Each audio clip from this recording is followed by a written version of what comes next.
Hello, this is Imogen Ragone at Body Learning. I'm here today because I got interested in finding out how different Alexander teachers, especially maybe the more senior successful teachers, go about teaching a first lesson. And Robert Rickover has kindly agreed to let me use the Body Learning podcast to conduct some interviews on the subject. So my first guest is, of course, Robert Rickover himself.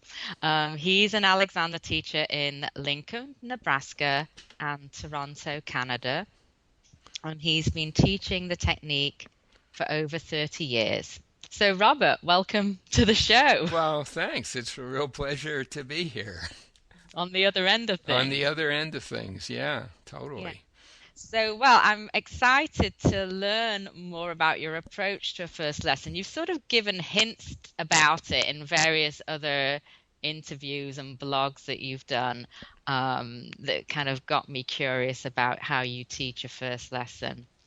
Uh, so, to Mhm. start kind of at the very beginning, when a prospective new student contacts you, whether that's by email or by phone, do you have a particular way you handle it? Maybe specific questions you like to ask or information you want to give them before you even meet them? Well, I try to find out if they know something about the Alexander technique. Often they have. And I also am interested in learning what it is that has um, caused them to call me or email me. If it's an email, they'll almost certainly say in the email what it is they want help with. Yeah.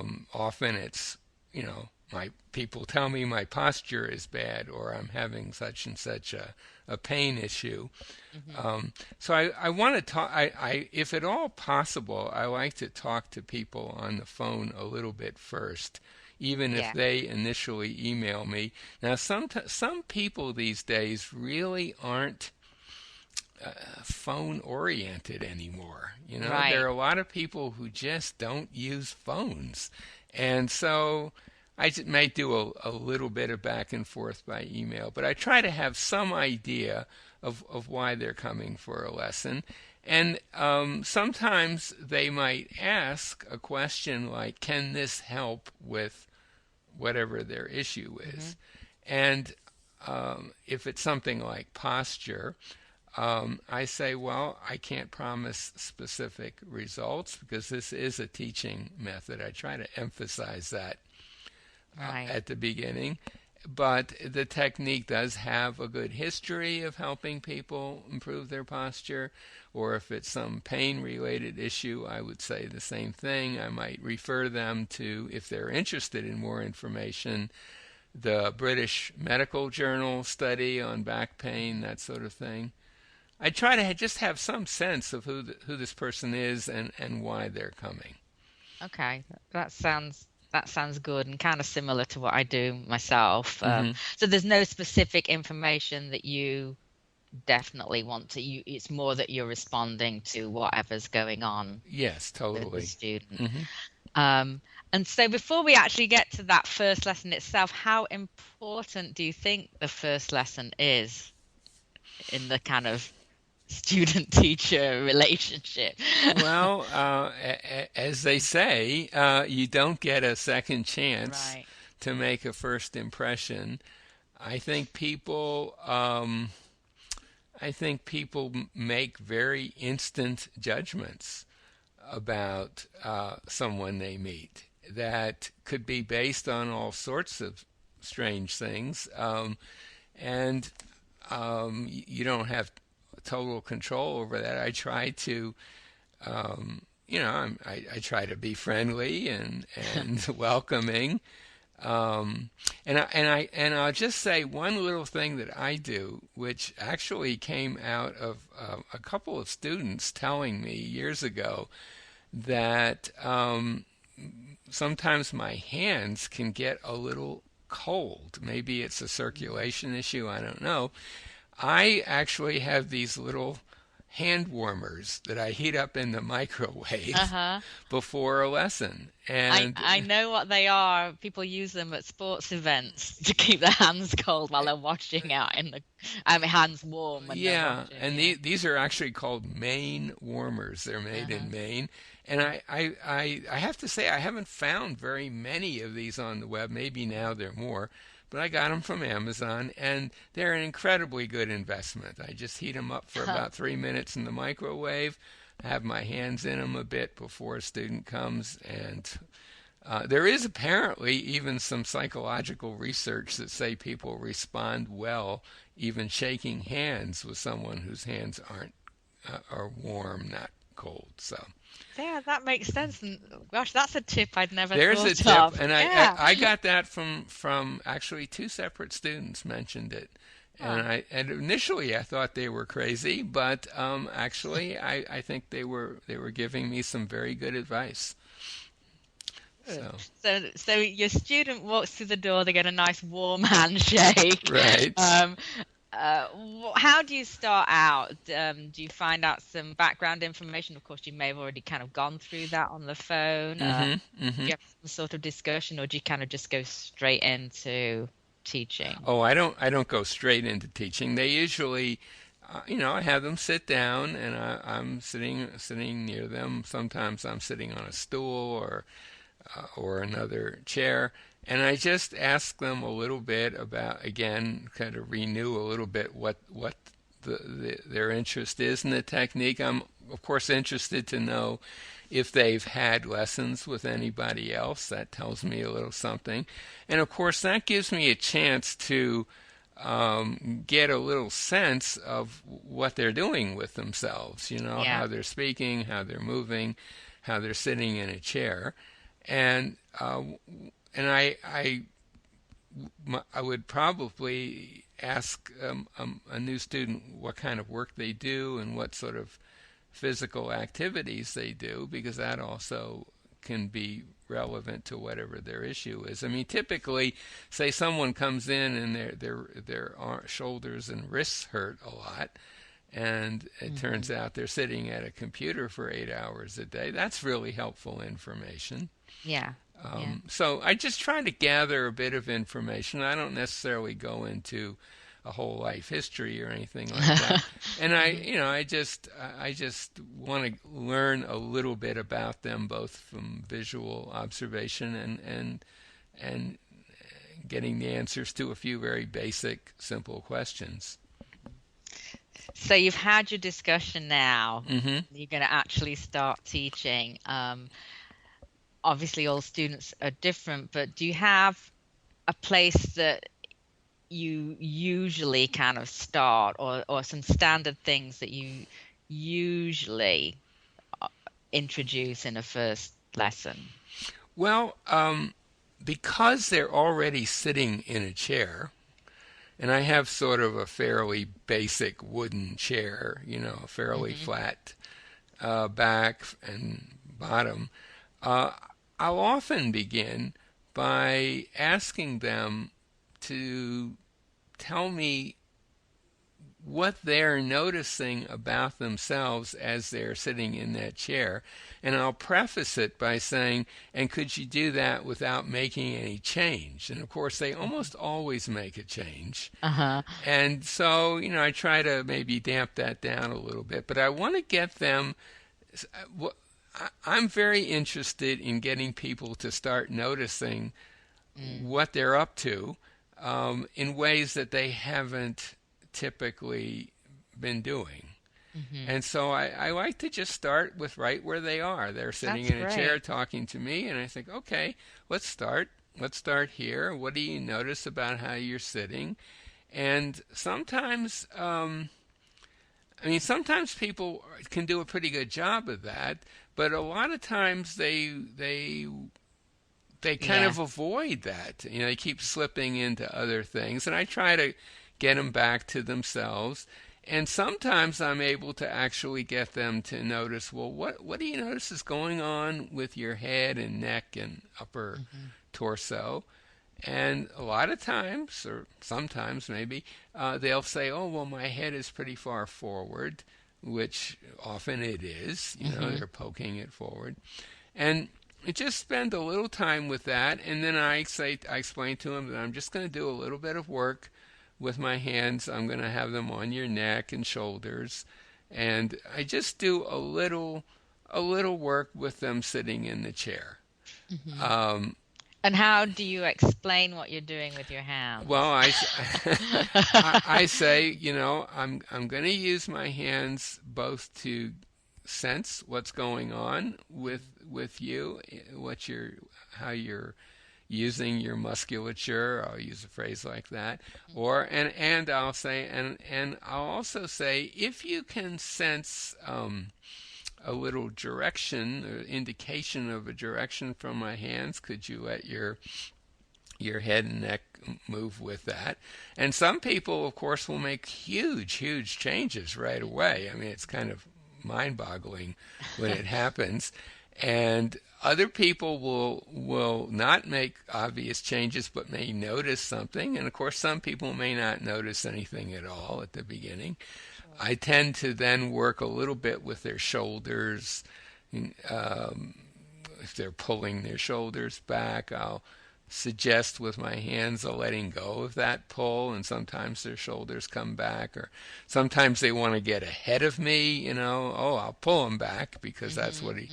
So we'll have a little discussion around that, and then I often will work a little bit with them with just their arms. I may take their arms and move them a bit, and move them around, see what's going on in terms of how easy is it for them to let me to move their arm. And these days, I'll start saying right away, well, could you talk to yourself as I move my arm, and just say, I'm free to let Robert move my arm, because I want to segue pretty quickly into self-directing. Yeah. So And when you I find say that's an interesting way to get people to start that in a very simple way. sure, and you use the words talk to yourself. Are Hmm. you meaning think, or are you asking to actually say that out No, loud? I think, Yeah. but I'll say to yourself is what I Yeah. might Yeah. say. Yeah. Yeah, Yeah. not. Yeah. And I sometimes just people will start talking, and I'll say you yeah. don't really have to say it out loud. Just think it, but just think it very lightly. And because typically, if you're sitting next to a student and you're moving an arm around, and you're about to put their hand back on their leg, let's say, where it Hmm. might have been, a lot of times that's when they'll tense their arms up or set themselves because they have an idea of placement of Mm. the arm. And I point that out to them. I'll say, look, I can move your arm pretty freely out here, but just notice what happens when it's going to get near where you think it's going to land. And Mm. some people are very quick to pick up on that, and some people not so much. But I can usually get them to let go of at least some of that placement idea. Mhm. And after I've worked on one side, so to speak, I'll ask them, well, you notice a difference between your two arms and your two hands? And sometimes they will, and Mhm. often quite a dramatic difference. Mhm. So I start out with that, work with both arms. I might also work with their legs a bit, lifting a leg, Mhm. a little, moving it around, and saying, now, at some point, you're going to notice that you're going to sense some contact with the floor of the bottom of your shoe. Be very alert to what happens at that point, and or maybe even say, I'm free to do nothing at that point, or I'm Mm. free to leave my leg alone. And again, it's the same idea of placement, putting extra Yeah. pressure in. So that's often where I start as an activity, because they're Yeah. already sitting, and why not just start Just there? go with what you're doing. And Yeah. plus, a lot of people spend a lot of time sitting, so it's a practical activity. But what I'm really interested in, apart from getting them to start noticing, is to start directing, although I wouldn't use that word at the beginning. I want them to start realizing that they can change their reactions to what's going on by a simple thought. That's And great. So, um, I'm guessing the whole lesson isn't sitting, that you do oh something no, else. no, yeah. Is there do you let the student lead what happens next in the first lesson, or do you often have some other activities or procedures that you like to I include? if it's a musician who's Hmm. come, I'll always ask them if they have a portable instrument to bring it, because Hmm. I'll want to spend a little time, usually towards the end of the first lesson, with a bit of them playing or singing or whatever. Hmm. Um, but I don't want to make that the first thing, and but I would definitely try to reserve a little time for that. But the other activity that I tend to introduce immediately after the sitting work that I Hmm. described is walking, standing and walking. Uh-huh. And I don't do, I have to come clean right at the beginning here. I don't do traditional chair work. That is, I don't um, work with my hands getting someone in and out of a chair. Okay. I do work with their thinking, getting in and out of a Hmm. chair later on, maybe the second lesson. I'm not really interested in doing that activity in that traditional way. So after I've worked with them on the chair, I will get them to stand up and take a little walk. And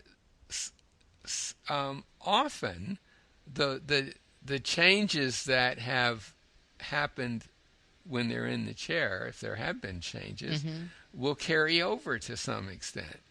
And I'll say, well, do you notice anything different about your walking? And sometimes people say, yeah, this is very weird, and but very light, or I feel taller, or whatever. And that's kind of interesting because it helps them get that there's a change that is not specific to the activity. It's what the change that occurred in sitting can carry over to standing and walking. Hmm. Um, Sometimes when I'm working with a brand new student, it's much easier to get some change with me using my hands when they are standing than sitting. So Hmm. that's another opportunity to help them in that way. But again, I'm always kind of interested in getting them to think about, notice what's going on, and maybe say, well, I'm going to have my hands on the back of your neck, back and sides of your neck. Could you just say, I'm free to um, let my head move with whatever direction I'm sensing from those hands? Something like that. I try to Hmm. get them to be a semi active participant Sure. in it Yeah. at the beginning. The other reason I like walking as an initial activity is, first of all, people are always doing it. Hmm. Hmm. Secondly, I have wooden floors that are a hugely valuable teaching tool because you can hear the sound of your feet on my floors Ah. quite easily. Yeah, I have wooden floor in Wooden my floors are yes. a godsend, and the creakier the better, as far as I'm concerned. Um, that That's one reason why I make sure they keep their shoes on for that part. I don't have them take their shoes off usually at all during a first lesson, and I'll do a little work with them, and then usually it's walking, and I'll get them to notice whether and maybe even standing initially, and sometimes when they make a change in standing, they'll suddenly feel off balance. They might feel like they're going to fall forward onto their face, but I'll point out to them that they haven't fallen yet. Uh-huh. And that's a huge, like little light bulbs often go up in people's heads at that point. I might even turn them to take a look at one of several mirrors I have on one side of the room. Take a look. If they think they're forward, take a look and see, Mm. and verify that um, perception on your part, and kind of again opening a student up to the possibility that what they're sensing may not be accurate.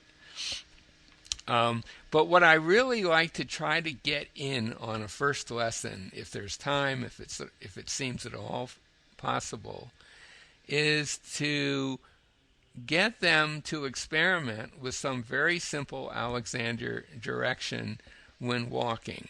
And up until fairly recently, I've been in the world of negative directions, but I have switched over to freedom directions, which Uh-huh. are I think, technically pretty much the same, but in terms of the delivery mechanism, more effective for all kinds of More reasons. accessible, I think. Yeah. Absolutely, yeah. So I'll say, well, here's what I want you to say very gently to yourself, think very gently to yourself without any idea of holding on to it and without any idea about what it means Hmm. or any interest in implementing it. I'll say, how about taking a little walk and with the intent that I'm free? Just say that to you, have that intent. I'm free, or I might say my neck is free. Hmm. I'll pick something that seems like it has a decent shot of working, Sure. Yeah. and then I'll say, now as you walk, I'm gonna say various things to you. Please continue walking and just follow what I say. So they'll walk a little. I'm free. Then I'll say, well, now keep walking and throw that away. Throw that idea away. Just walk. Hmm. And then I might say after a few seconds, well, bring that idea back. I'm free, or I'm free to walk, or whatever it is. And then I'll Hmm. have them throw it away again, bring it back. Virtually everybody will notice a difference. Mm. Usually, if they don't notice it over time, they'll notice it at the transition point, Mm. and they'll feel that sinking down into their old pattern when they let go of the direction. So you're really getting them to start thinking, directing Yeah, right absolutely, away. Yeah, absolutely, that's great. absolutely. Um, And I was going to say something else. Oh, and if there's any if they're not sure about the feeling part, mhm. I'll say, well, how about this time take a walk and have a little bit of interest in the sound of your feet on the ground as you walk. Ah, And then I'll the run wooden run floor this. comes into its own, Right. huh? Exactly. Exactly. And I'll even if I don't, I'll always tell them. I'll ask them, "Do you have at home a creaky wooden floor somewhere?" And here in Nebraska, most people have. It's quite common. Uh-huh. I'll say use that place to experiment with walking and experiment with shifting back and forth. I want people to leave with a little experiments that they can run, or an experiment that they can use in a variety of activities. And I'll say walking is a particularly good one because there is this sort of rhythmical movement. It's easy, relatively easy to detect asymmetries in how your legs are coming down, that sort of thing. It's a nice one to work with. And I'll get them to say, I'll say, spend a few minutes a day, maybe 20, 30 seconds at a time, experiment with using the direction we talked about, throwing it away, bringing it back. Use it in a variety of activities and just play with it. So that would be sort of I, like little homework you would send them on their I would way that would with. be their homework, and I Yeah. pretty much I very rarely would a student leave after the first lesson without some homework of that kind, directing homework, So, basically. um, that's what the sort of thing you typically do. Could there be something with a certain student that which would mean you alter that approach or do something different? Sometimes um, if they very occasionally, it just may not. They may be so. Um, how can I put it? Insensitive to themselves Mm-hmm. that they can't really detect the changes, even if they're visually Mm-hmm. pretty easy to see. And so I might not give them homework Mm-hmm. after but that I have to say that's Mm-hmm. really rare. Pretty much always I send them on their way, and of course the next lesson when they come, I'll talk about that. And some people come back with amazing stories, and some people say, They "Oh, forgot all about yeah," it. or they'll say, "Boy, it works so well in the lesson, but on my own it didn't." And then I'll question them, and almost always it's because they have changed the experiment. They've changed it to wanting to recreate a feeling, for example. Or they've Yeah. changed it from a present tense direction to something like, "I want my neck to be free. Or I'm trying to I'm free. trying to free it." Yeah. And then that leads to a nice little discussion about why trying is not the name of the game in this work, and you all the usual Alexander ideas uh, ultimately all come out of follow-up sessions where people bring up issues, and they almost always have a nice Alexander principle answer. But and I try to bring out those principles in the process of an actual real life activity they're doing. Yeah. Is there anything you deliberately do not introduce in a first lesson or do in a first lesson? I very rarely do table work in a first lesson. I do have a table, and I pretty much always bring it in the second or sometimes the third lesson. As I'll say to them, "This I want to show you. I want to do some work on the table and show you a position that you can put yourself in at home that is very useful." So And that'll be sort of homework they get after the exactly. second lesson, but not after the Usually after the first. second lesson, and I'll go through some detail about how they can modify I have a massage table that I'm using for that. I'll say, well, of course, at home, a carpeted floor would be fine. I tend to work with people not in the classic Alexander position of feet on the ground, knees bent, but a bolster under their knees. And so we'll talk about how they can get one of those for themselves or create something like that themselves. I'll show them a possibility of putting their lower legs on a couch as a way of elevating the knees. I'll give them a very specific thickness of books to use based on what seems Hmm. appropriate. I'll go into some detail on that because I want them to have a good experience lying down at home. And usually, at the beginning, I'll say, just be there for 10 or 15 minutes. You don't have to do anything. Try to just be somewhere where you won't be disturbed a lot. You could be listening to music or the radio if you want. But just a little time out where you're just lying in this position. And when you do get up from it, see if you notice any changes. Oftentimes people will. And I just kind of put it So out you're not there. inviting them to bring the directions into the Not right away. class. I mean, I will Interesting. pretty quickly. Sure. Uh-huh. Yeah.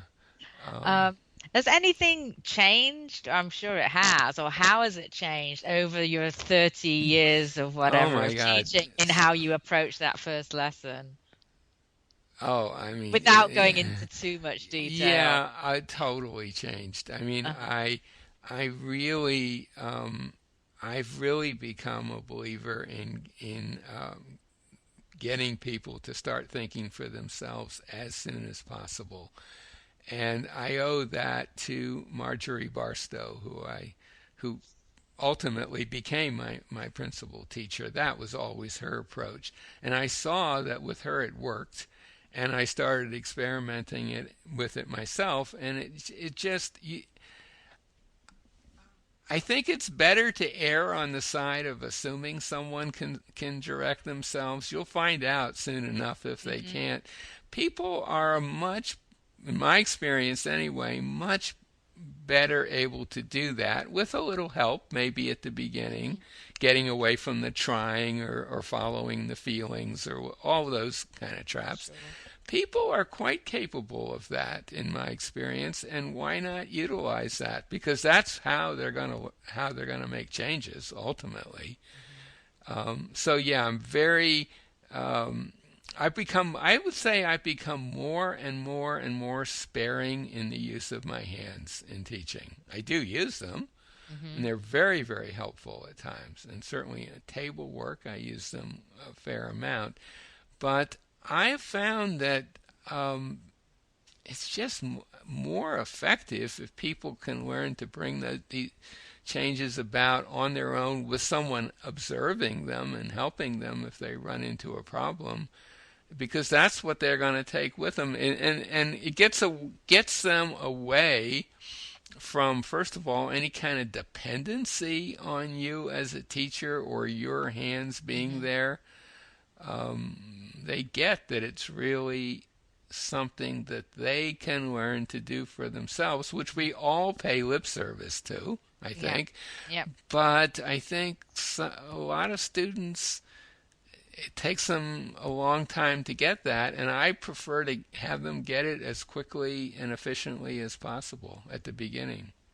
Great. Do you, I'm guessing I know the answer to this, but do you have any handouts or written information you give your students, or do you write anything down for them or notes for yourself? I don't How, write out formal notes to myself. I some students would like me to write out for them some specific directions, and Mhm. I'll do that because Yeah. for someone who's used to that, that might seem a little fun, silly, but actually, back when I was using negative directions, I Hmm. would often write out a kind of an overall, excuse me, framework.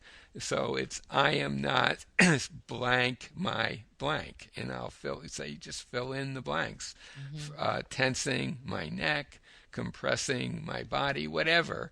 I'll say that the actual words you use are quite variable, but there's a standard framework, Hmm. and with freedom directions, it's less necessary to do that, but I do emphasize it should be a statement in the present moment. Yeah. I Yeah. am free. My neck is free. I am free to walk, or my walking is free. Something like that. Hmm. Hmm. And to be very careful to avoid um, anything that kind of slips into the I want my neck to be free or my neck will be free or anything Hmm. like that. Hmm. It's Hmm. really present. The present moment is when you can make a change. So, and I get people to really learn that firsthand. I mean, it's kind of a cliche. We can only change in the moment. But once people have experience with that, they really get it. They get it from their own personal experience. But you're starting that right from the get-go, it sounds like. I Yeah. do. And I also, and this is going to probably sound heretical. Um, Go for it. yeah, right. Especially now with freedom directions. And I think this is one of their huge advantages over negative directions, which themselves have huge advantages over classical Alexander directions. Huge advantages. Freedom directions, I feel like I can tell a student, hey, if someone asks you what you're up to, you might want to share that direction with them and have them experiment with it themselves. I think they're totally transferable from your student to their friends and family. Yeah, I think they're more like they have they're more like an affirmation. which Yeah, you don't I have think to makes go it, through all this stuff yeah, about yeah. negative and it's grammatically positive. It's grammatically negative, but it's actually very Hmm. positive, blah, Hmm. blah, blah. You Hmm. don't, you can skip all of that. And I've had several examples just in the last few weeks of students who, for example, maybe have gone for a walk with their husband and they'll say, "Well, here I'm saying this to myself," and their husband will notice the difference, and they'll say, "Well, why don't you try it?" And their husband will notice a difference in themselves. And I think Interesting. that is what the Alexander technique should be about, Hmm. really. I think we're running out of time, but I did want to ask you if there's anything or any things that you see as some kind of typical or potential mistakes new teachers might make when they first start with those first lessons, or pitfalls they should be aware of. And again, I'm kind Mm, of aware of the time now, but yeah. I think that's an interesting question. Um, Yeah, I have to. I'm not sure I can give a quick answer to that. I mean, I know that I know that I did some things earlier on that probably weren't as effective as the teaching I'm doing now. I think certainly avoiding any jargon would be a good idea. And I have to say, the whole idea of forward and up, mm, which is, of course, a classic Alexander concept. I do introduce that, but not at the beginning. I may introduce a little body mapping of where your head is in relation to your neck, but not in the first lesson usually. And at some point, I might relate the operation of that to this phrase forward and up, which they're going to hear somewhere sooner or later. mhm. But I don't use that as a direction. I actually think forward and up is a bit of a can of worms that can be very easily avoided. Well, I And know with, I misinterpreted it well, in the beginning quite a lot. I So, don't yeah. think it's actually such a useful direction. I think there are much better ways to achieve exactly the same thing. Mhm. I can't really think of other pitfalls Okay. offhand. I mean, anything else? We're going to finish up. Anything Uh, else that you'd like to share with our listeners? just that